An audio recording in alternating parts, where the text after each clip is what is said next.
It's Friday, the 19th of August. My name's Juan Brown. You're watching the Blanco Lirio channel from the New York affiliate office. Just came in this morning or this afternoon from London. And yesterday, Thursday, the 18th of August, there was yet another tragic mid-air collision on final approach, this time at Watsonville, California, an uncontrolled airport. Here's what we know so far. Starting with the Aviation Safety Network. A Cessna 340, November 740 Whiskey Juliet, and a Cessna 152, November 49931, crashed following a mid-air collision near Watsonville Municipal Airport in California. The Cessna 340A was on final approach for runway 20 and crashed on the runway and slid into a hangar, killing both occupants. The Cessna 152 was on a left base for runway 20, the same runway, at the same time when the collision occurred. The 152 crashed near the runway 20 threshold and came to a rest, inverted, killing the single occupant. Since this is a field report, you'll have to bear with me on the graphics today, but from SkyVector, this is the Watsonville Airport, an uncontrolled airport located just south of San Jose, north of Monterey, near sea level, with some higher terrain to the north. The Cessna 340 was coming from Oakdale, California, from the north, and had to descend over this rising terrain to make the straight-in approach to runway 20. Here's the Watsonville Airport diagram from FlightAware. 4,500 foot long runway, runway 20 located up here. The mid-air collision occurred on final for runway 20, very short final for runway 20. The 150 spiraled down and landed somewhere right about here, and the Cessna 340 continued for a bit and then careened into one of these hangars, into the end of one of these hangars located down here. The Cessna 152, November 49931, was in the left-hand pattern doing touch and goes for runway 20. The Cessna 340 was approaching from the north for the straight-in approach to runway 20 at a fairly high rate of speed.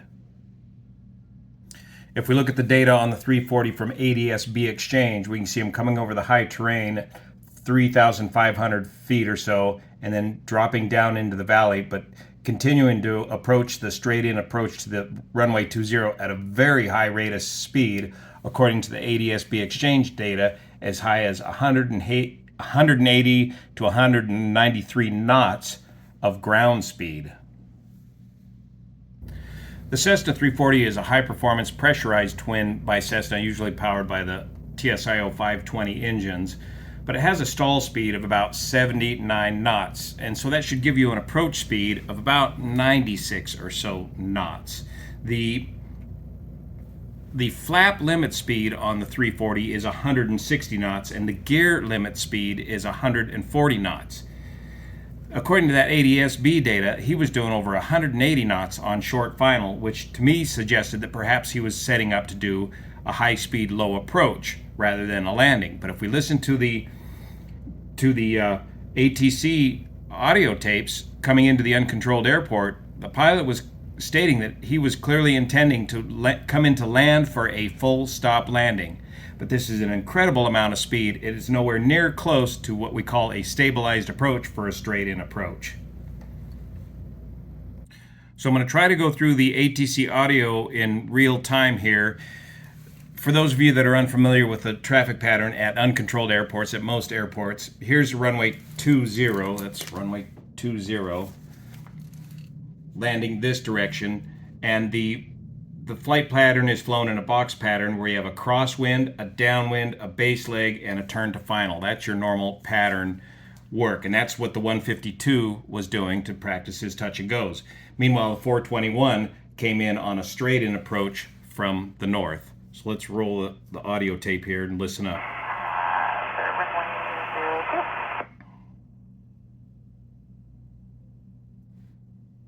Watsonville area traffic, Twin Cessna 740 Whiskey Juliet, 10 miles east. Presently we're 4,500. After the last ridge, we'll descend for a straight in for 20, Watsonville.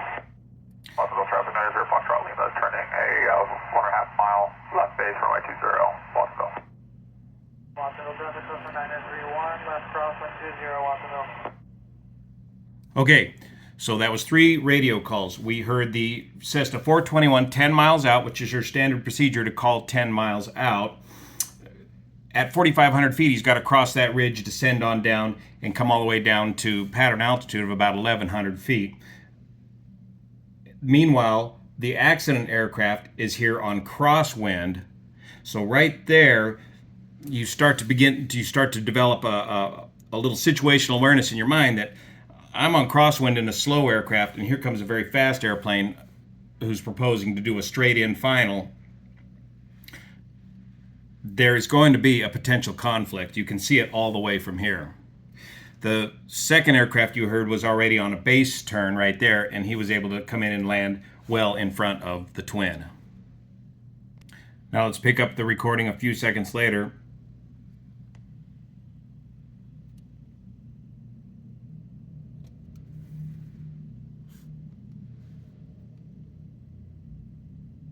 Watsonville traffic, Cessna 931, turning left downwind 20 Watsonville. So now 921, Monterey. the 152 is now on downwind. We're picking up several frequencies at once here on live ATC. 29, kind of approach 133.95. Have a good one. 3.95. That's NorCal approach. They're not working these airplanes. These aircraft are working uncontrolled. They're in the pattern at Watsonville. Traffic, 90 Fox, if it's approaching short final. 20 Watsonville. That's a different aircraft, not involved with the accident.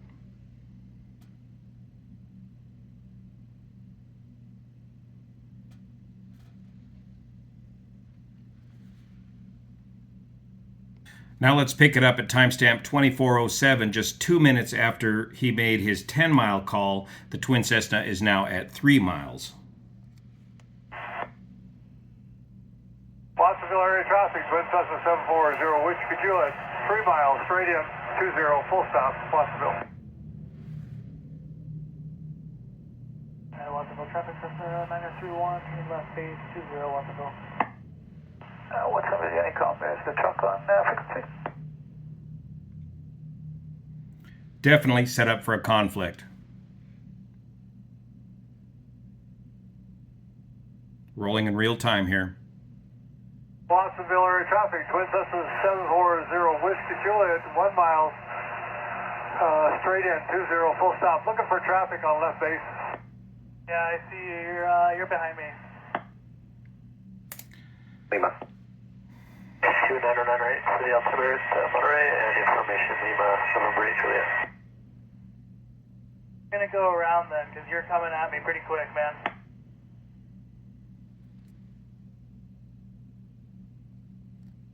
And shortly after that, the accident happened.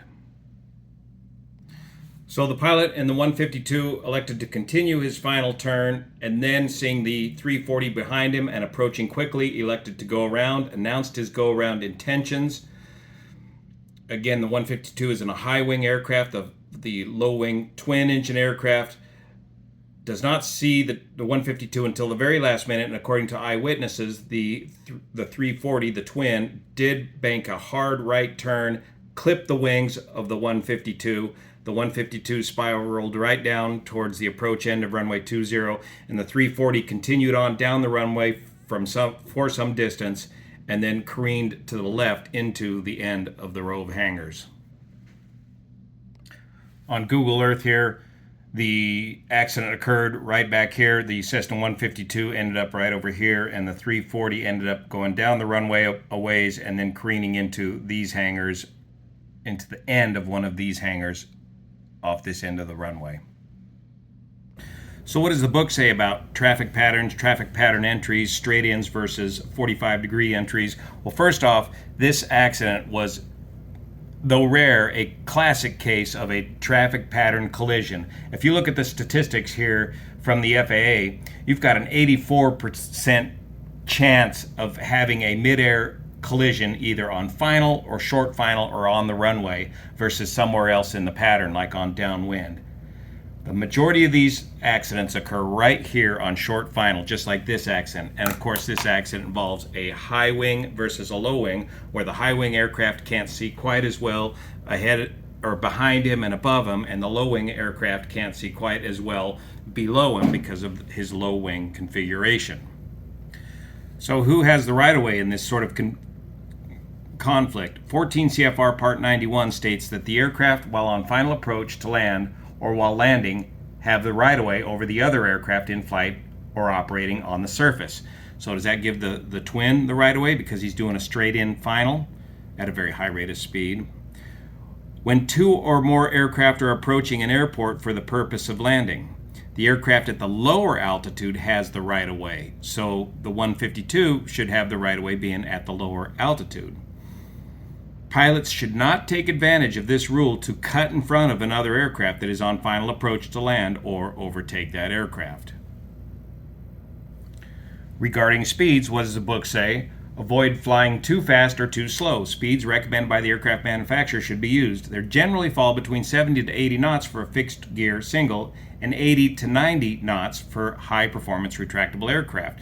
Well, this twin was bombing in, depending on which ADS-B data you look at, anywhere from 160 to 180 knots on short final. Certainly not a stabilized approach, as we call it here in the industry.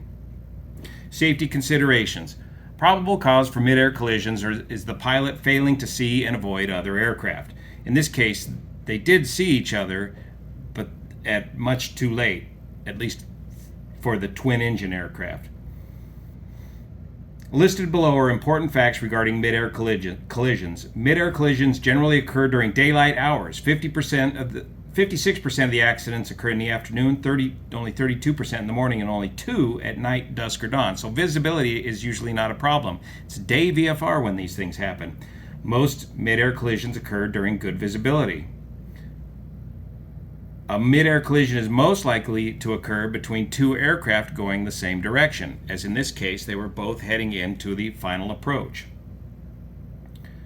Nearly all accidents occur at or near uncontrolled airports at altitudes below 1,000 feet. A controlled airport, of course, has the luxury of having a control tower to help with these accidents, but it didn't help in the recent mid-air collision at North Las Vegas, and I got a report on that I'll get to you as soon as I get home in a couple days. Pilots of all experience levels are involved in mid-air collisions, and that's what scares the death out of all of us flying into controlled and uncontrolled, specifically uncontrolled airports. So the Cessna 340 has a history of coming into Watsonville, and he shot this same approach, visual approach, using the same techniques in the previous history on FlightAware. It looks like he's not coming in at quite such a high rate of speed on final. But in the end, it looks like to me the Cessna 340 simply mowed over the Cessna 152 while in the pattern, and the Cessna 152 was late to realize the conflict that was developing and late to get out of the way, to break out of the pattern, to make room. Though he shouldn't have had to, the 340 should have made room for the Cessna 152, all resulting in a tragic mid-air collision at the Watsonville airport yesterday. Thanks so much for your support of this channel, especially the folks over on Patreon that make this content possible. I've got a few more updates available over on Patreon that have been recently demonetized by YouTube. I got a few more days on the road here before I'll get back home and get some more of those reports to you. Thanks for your support. See you here. Fly careful.